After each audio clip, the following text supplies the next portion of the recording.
اللہ الرحمن الرحیم میرے عزیز طلباء اور طالبات، السلام علیکم۔ میں آپ کی اردو کی ٹیچر آپ سے مخاطب ہوں۔ آج ہم کریں گے یونٹ نمبر 1، سبق نمبر 1، عنوان قصہ حضرت موسیٰ علیہ السلام۔ آج ہم کریں گے سوال نمبر 5۔ حضرت موسیٰ علیہ السلام کے والد، بھائی اور بہن کا نام تحریر کیجیے۔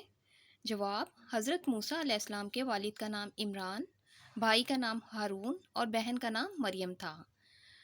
اب ہم کرتے ہیں تفصیلی سوالات۔ سوال نمبر 1، حضرت موسیٰ علیہ السلام نے کوہ طور پر اللہ تعالیٰ سے کیا دعائیں کی؟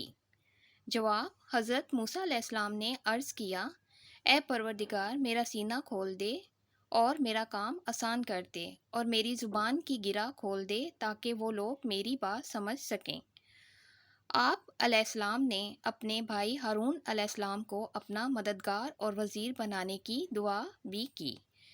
ارشاد باری تعالیٰ: موسیٰ، تیری دعا قبول کی گئی ہے۔ آج ہم نے کیا ہے سبق نمبر 1 میں قصہ حضرت موسیٰ علیہ السلام کا سوال نمبر 5 اور تفصیلی سوال میں سوال نمبر 1۔ انشاءاللہ تعالیٰ اگلے لیکچر میں پھر آپ سے ملوں گی۔ اللہ حافظ۔